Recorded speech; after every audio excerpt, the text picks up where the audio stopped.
Age of Wonders 4 lets you build high fantasy civilizations. The real magic of 4X games lies in watching shit happen. An opposing civilization's capricious reaction, or the reveal of a fatal weakness that nobody saw coming.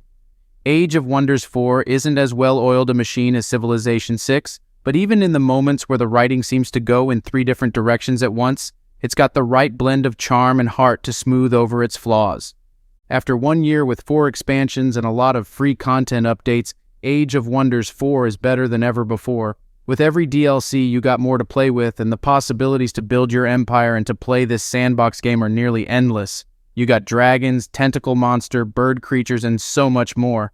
Overall, you don't need the expansions, but they enhance this game so much with new gameplay mechanics like Realm Traits OT victory conditions. The game design is done so well that each expansion is fitting perfectly into this module sandbox. Over the last year, free content updates added many small features to the game and balanced the units quite good so far. But let's see what the paid DLC content is offering to the table besides the really polished and good-looking base game of Age of Wonders 4. Dragon Dawn is a rather small expansion for Age of Wonders 4, but still features some pretty game-changing additions to the game, including the ability to be an actual dragon as a leader. It also adds 2 new tomes with new spells and units, a new lizard folk body type for your factions, and a dragon-focused realm option to take on. Dragon Dawn's most defining feature is the ability to create Dragon Lord rulers in addition to champions and wizard kings. Creating a Dragon Lord comes with a full suite of visual customization options to make your Dragon Lord look unique, and it pairs well with the options available to the other types of rulers. However, it's how a Dragon Lord plays that really captures the spirit of being a 2-ton ancient lizard of myth and legend. As a unit, Dragon Lords are exceptionally powerful compared to the other ruler types. Early in the game, they can take on most neutral armies surrounding your capital, alone, which has the added effect of leveling them up quickly.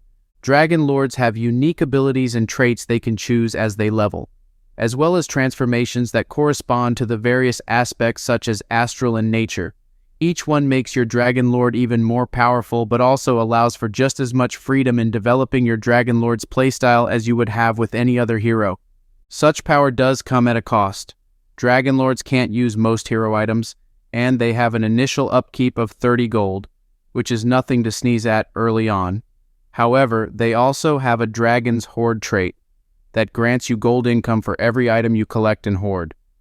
Dragon Dawn adds 2 new tomes to the game, a Tier 1 Tome of Evolution and a Tier 3 Tome of Dragons. Unlike other tomes, both of the new additions have split aspects of chaos and nature. The Tome of Dragons is obviously more flashy, as it grants you the ability to train young dragons and transform your faction with draconic attributes. However, I think the Tome of Evolution is much more special because it makes certain playstyles much more viable. The Tome of Evolution has a couple of units that evolve into bigger creatures if they survive long enough. However, it features spells and enchantments that specifically target all units that can evolve. There are a lot of those units in the base game, from young beasts to lesser elementals. Those spells make those units stronger, increase the experience they gain, and overall focus on making those creatures evolve. The Tome of Evolution single-handedly makes it viable to forge a playstyle focused on evolving those creatures and has great synergy with plenty of other tomes, including the Tome of Dragons. Age of Wonders 4. Empires and Ashes is a DLC for the Fantasy 4X game. It expands the game by adding content mostly related to the techno-magical aspects of Age of Wonders 4, including a new culture, 4 new tomes, a new form, a new mount, 2 more story realms to extend the story of the base game, a new victory condition, and a bunch of more minor content updates. The first of the 2 centerpieces of the Empires and Ashes DLC is the Reaver culture. It is the most technologically advanced of the cultures in Age of Wonders 4, focusing on war and conquest that exceeds any culture in the game. Their core mechanic, Total War, allows them to declare wars without the standard Imperium penalties and gives them war spoils which can prevent other empires from using grievances against them, can be used as a resource for diplomatic traders, or to enforce the civilization's will upon free cities. The Reaver culture on the whole is well done. Having a ranged, heavy cultural roster is fun and exciting, and even the Tier 1 units have a distinct role and something to distinguish them from other cultures' units and each other. The war spoil system gives you a solid incentive to wage war against different factions, and focused aggression is both thematic and robust. The other core feature of Empires and Ashes is the 4 new tomes. Each of these tomes features Materium plus another aspect and is on a different tier. This combination of tomes provides a massive expansion of options for Materium-focused builds while still slotting very well into a variety of other builds as well. The Tome of Alchemy is the least golem-focused tome of the 4, serving as an excellent choice for status effect-focused builds, and is also interesting for dark culture builds thanks to having a spell and unit that can provide weakening applications. The Tome of the Construct's featured unit, the Bronze Golem, has a weakening attack and is the first Tier 3 polearm unit. It has a racial transformation and associated spells that are good for almost any build, and has an enchantment that is good for shield and polearm units. The Tome of the Dreadnought is a bit more narrow but features a couple of good general-use combat spells, a new general-purpose mythic unit, and a couple of unit enchantments that are primarily useful to lineups that are directly going to feature golem units. The Tome of Severing is probably the most interesting of the 4 tomes, featuring a combination of strong general use options with effective counterplays to specific strategies. The Disruption is a new mechanic that the tome features in both the unit enchantments and hero skill, which lets you peel away unit enchantments temporarily. There are tools to fight strategies focused on using corpses, using status effects, magic origin units, and spellcasting in general using the Conjure Spellword strategic spell. The crown feature of the tome is a Tier 4 unit. This golem unit, which applies weakness, cleanses allied units of negative status effects, and randomly disrupts enemy units, is really strong. The included story realms also feature some new realm traits that, much like the final realm of the main story, are not available as options after they are introduced. While some are clearly very specific to these realms, some are general enough that I can't think of a good reason why they couldn't be included as additional options for custom realms.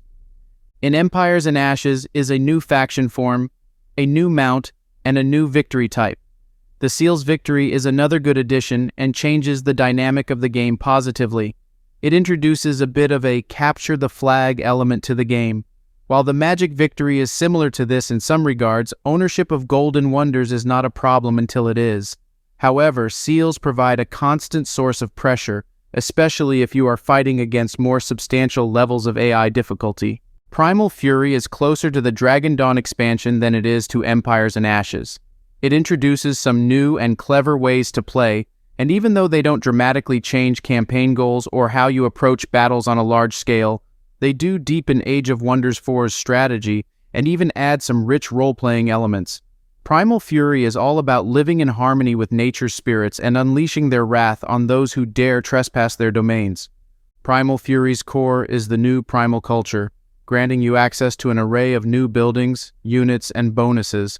Upon choosing this culture, you may select one of 7 primal beasts to worship as your divine spirit, with animals like spiders, snakes, crocodiles, and mammoths on offer. Each of these is linked with a different type of terrain, granting bonuses for settling and fighting on the corresponding type, as well as access to a powerful summoning spell early on. This choice heavily impacts the start of your game. Selecting the tunneling spider as your chief spirit, for example, makes you begin in the underground. It gives you a lot of control over your start and provides tons of flavor for your faction. Where Empires and Ashes editions were all about industrial ingenuity overcoming nature and winning battles through sheer methodic force, Primal Fury leans into the guerrilla style of fighting often associated with natives resisting foreign invaders. You hit and run, summon your divine spirit to fight for you, recover your strength by consuming the flora around you, and return to the fight slowly and steadily, eroding the enemy's strength until he falls to your onslaught. Explore the hidden powers of nature with 2 new nature hybrid tomes, embrace the mischievous side of the Fae with the Tome of Fae Mists, and summon otherworldly mists to protect and strengthen your armies, or summon the dark side with the Stormborn Tome, rule the storms at your will and transform your people into creatures of the deep, a realm of storms and islands with 2 brand new realm traits. The Storm-Racked Isles is inhabited by fairy creatures and a dispute between 2 powerful Godir. Hostile seas make sea storms a constant feature of this world, making it particularly dangerous to traverse. Urstrite makes the realm the scene of a fierce dispute between the Godir Serena and Nimue, whose followers are engaged in a bloody conflict. Age of Wonders 4. Primal Fury might not sound like much on paper, with just a few gods and 2 tomes alongside smaller upgrades. These small enhancements tie all of Age of Wonders 4's parts together neatly and add welcome new layers of strategy to every campaign. Plus, it lets you build a magical goat empire, which is almost better than everything else in the package. Eldritch Realms slides out 2 big new additions, a fresh story realm and a demanding new challenge realm. The challenge realm is a strong addition, with some puzzling new scenarios to work through, but I spent most of my time in the story realm just because it's so rich. The broad scenario makes some fundamental changes to how you conduct a campaign, and the first is that you start in Hell. Well, an Eldritch version of Hell anyway. It's dark, it's full of tentacles and things, and the air slowly kills you. Naturally, it's not a place you want to spend much time in. Like its predecessors, Eldritch Realms is filled to the brim with additional content that will provide tons of variety to your playthroughs. Let's begin with the unknowable horror in the room. You get to play around with a new ruler type, the Eldritch Sovereign, which comes in a variety of styles. You can opt for the classic Cthulhu-inspired look with lots of face tentacles, go for a more human or undead style, or make a more insectoid being. Eldritch Sovereigns are unique in a variety of ways. On the battlefield, these entities are powerful sorcerers, wielding devastating magic orbs at immense range and towering above friend or foe. Their hallmark in combat, however, is their array of psychic abilities that drive enemies mad and completely diminish their capacity to resist your forces. Whether you drive them into madness or take control of their minds directly, playing as an Eldritch Sovereign, you always have a nasty trick up your sleeve. On the campaign map, this new ruler type has access to a unique resource, Thralls. They can be sacrificed in Eldritch rituals, which are versatile sorceries that can be wielded against cities and armies with devastating results, or even used on your own forces for beneficial effects. Another fresh feature is the Cosmic Happenings system, which instigates global crises players and the AI must contend with. These contain unique enemy units and once again bring some cool rewards for those overcoming the danger. With this new DLC come 3 new tomes. The Tome of the Tentacle, allowing you to recruit tentacle constrictors that pull enemies to their doom and to summon tentacles anywhere on the battlefield, ravaging the enemy's back ranks. The Tome of Corruption contains a major transformation that will have your entire race exchange its legs for floaty tentacles. It also enables you to summon twisted mirror images of enemy units, confronting them with their worst nightmares, and comes with the ability to convert buffs into debuffs or outright steal buffs from your foes, which is just devious and fun. Balancing things out is the Tome of Cleansing Flame, allowing your units to inflict terrible burns and drowning the battlefield in cleansing fires that only hurt the heretics and leave everyone with sufficient faith and zeal unharmed. Eldritch Realms brings some mechanical additions to the game as well, among them being the Umbral Abyss, a new layer similar to the Underground, but about 10 times as deadly. Overrun by Umbral demons, the Umbral Abyss is slowly killing anything that's not Umbral demon, and the most devious part of it all, it steadily expands, spewing forth new demonic hordes. Though you can make common case with these villains and even summon them on purpose, if you're willing to fully commit to the lures of corruption, they are going to be a persistent threat during most of your normal campaigns.